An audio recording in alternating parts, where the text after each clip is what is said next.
Mr. Chairman. First of all, I'd like to thank Senator Durbin and his staff. You've been a good and loyal partner in this for 4 years now. And I'd like to thank Senator Schumer for being willing, and his people, who are terrific, to sit down and see if we couldn't work this out. Let me explain why I think this amendment is needed. I've had long-standing concerns that the language in the bill as introduced would grant a special privilege to people who really aren't reporters at all, who have no professional qualifications whatsoever. The fundamental issue behind this amendment is, should this privilege apply to anyone, to a 17-year-old who drops out of high school, buys a website for $5, and starts a blog? Or should it apply to journalists, to reporters who have bona fide credentials? This bill is described as a reporter shield bill, so I believe it should be applied to real reporters. The attorney-client privilege applies to attorneys, not any non-legal advisor. The spousal privilege applies to spouses, not to boyfriends and girlfriends. As I described the last time this committee passed this legislation, this could have been interpreted to cover hate websites, like that of the neo-Nazi organization, the National Socialist Movement, or even Senate press secretaries.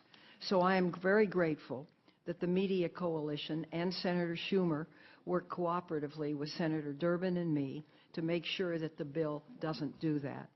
So this amendment effectively sets up a test for establishing bona fide credentials that make one a legitimate journalist.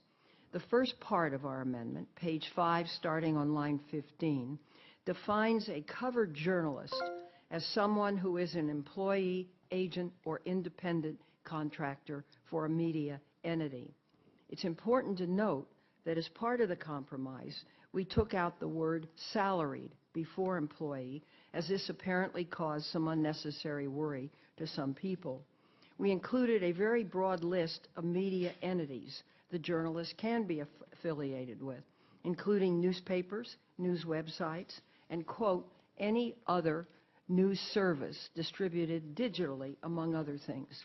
Then we have a functional test, which is essentially the same as what is in the bill now.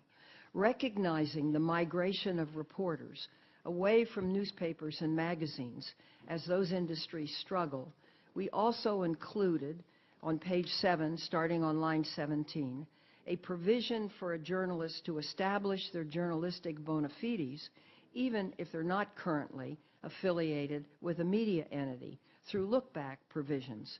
As part of the compromise, we lengthened how far back in time the journalist's past experience could be.